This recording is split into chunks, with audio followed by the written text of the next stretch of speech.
Can you pull up the Tim Pool tweet, please, if you don't mind, Rob? It's right at one of the top tweets that I have. I've left it on for a while for people to enjoy and watch. Just go to my profile. This is yesterday, Pat? This is yesterday. So the announcement was made. Go a little lower and just show the Tim Pool tweet first, if you don't mind. Zoom in. So Tim Pool, the announcement is made with Chris Cuomo. Huge F up. Chris Cuomo faked being in COVID lockdown. His brother is a murderer. No redemption arc. PBD goes. CNN is very disappointing, right? Now, this is after, if you can show the picture at the bottom, with us showing that Chris Cuomo joins Valuetainment. So go up and show what I responded to Tim Pool.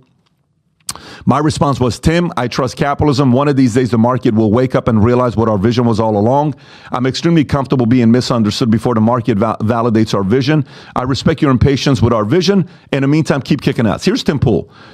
The guy is very good at what he does. Sincerely, he's very good at what he does. Incredible communicator. And the way he communicates, it's very like, he doesn't lag 8 minutes of getting to the point. He just kind of goes, Rum.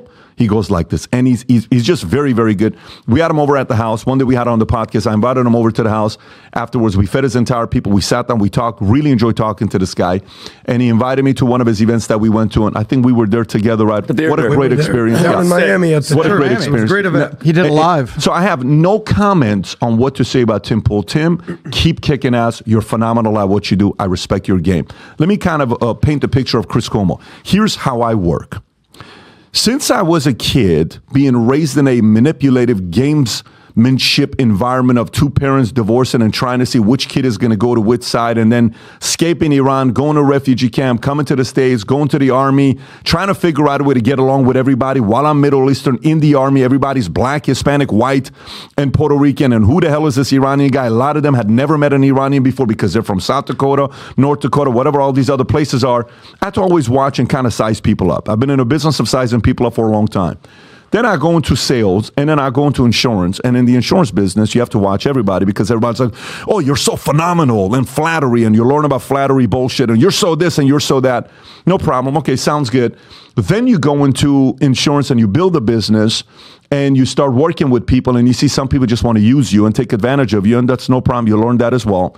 And then eventually, some of the people you thought were going to be your best guys that were fully loyal to you, they backstab you. Some of the people you thought were the ones that would never would backstab you ended up being your most loyal guys. And the market's going to confuse you a lot. This is how the market works. You can't, because you're not God. You can't look at somebody, know exactly what that person's going to be doing. Trump fired God knows how many different people. Elon Musk fired God knows how many different people. Bezos a couple years ago lost his entire C-suite executive team, CFO. There is nobody in the world that knows how to pick 100% of them right. Nobody. Having said that, let me bring it back. My first conversation when I watched Chris, we've criticized Chris a lot on this podcast. And if Chris comes from somewhere where he's going to go back to doing that, we did it on the podcast this week live when we were with Candace. I'm like, dude, are you trolling? Are you really saying we don't need an ID? What are you talking about, right? When you're saying you don't need an ID and Candace and all this stuff, we're having this civil conversation. We're having this debate. My experience with him behind closed doors has been great. He's very good to the kids. He's very respectful to my wife. I watch how he is around the girls in our office. Never above and beyond. He's very civil. The other day we were together till 5:30 in the morning. His wife's like, what time are you guys getting home? 5:30. How much have you guys been drinking? Babe, I'm getting home at 5:30 and we've had 0 drinks all night. And with 25 of us. Yeah, nobody. So it's like, who the hell gets home at 5:30 and doesn't drink? Yeah. This is who we are. And in life, Tim, this is the one thing you need to realize. There's 2 different types of people, okay? There are those who impose their values on others and change them. And then there are those who have stronger values that impose on others. If you don't like my values and principles are not changing.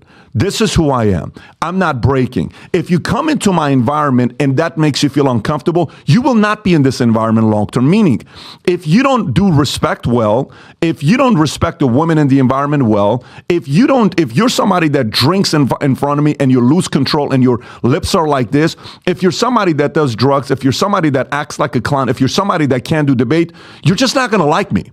So this relationship right off the bat will not work out if you're somebody that does that. That's the reason why I think Don Lemon and Elon Musk had a falling out, because Elon is like straight up, this is what I'm all about, bro. What do you think Elon's sitting there and other people are changing Elon's mind? No, Elon is imposing his beliefs on others and is getting others to question themselves. This doesn't mean that Elon walks on water. This doesn't mean that Elon is 100% right. It just means the guy's convictions about his beliefs are stronger than other people's convictions. That's why he's changing the world. We are that way. Our relationship with Chris, having people here, the reason why I'm kind of having this conversation and bringing folks from sides that we disagree with is because we need more debate. The moment more of us keep talking and we're all agreeing on everything, the conversation is over. The more you have people around you that you're not and you're debating and the people are watching, there's a reason why the live that we did with Candace and Chris was a #1 live worldwide that day. Why? Because the world is saying, I don't want echo chambers. I'm sick of it. And there's echo chambers for Republicans. There's echo chambers for Democrats. There's echo chambers for independents. There's echo chambers for LeBron James fans. There's echo chambers for Michael Jordan fans. There's echo chambers for every single topic. And I value debate. That's why we're excited about this partnership. How it's going to work out long-term, short-term, I have no clue. Chris may screw up. Chris may make a mistake and it doesn't work out. Chris may use us and go do something else. I don't think he's going to do that because we've had some incredible conversations together. We've had some phenomenal, there's like a brotherhood when we're together. You feel it. It's not an act. Off camera, you just feel that moment that we have. But if he values that, we'll be running together for a very long time to come. If he doesn't, I'm okay with that. Okay, we're not compromising our vision. We're going to roll for a very, very long time. And when I pray, and I'm asking God, bring the right people here that help us unify America. Simple. It doesn't mean help us make more money. Help us unify America, and we need the right leadership team. That's our vision, and that's my reaction to it. And Tim, I want you to criticize us as much as you want. I welcome it. I respect it. I appreciate it, because if we have any kind of blind spots, I want to see it, but it doesn't mean you're right. The market's going to determine who's right or wrong. And by the way, that's going to take about 10 to 20 years, but we are very patient.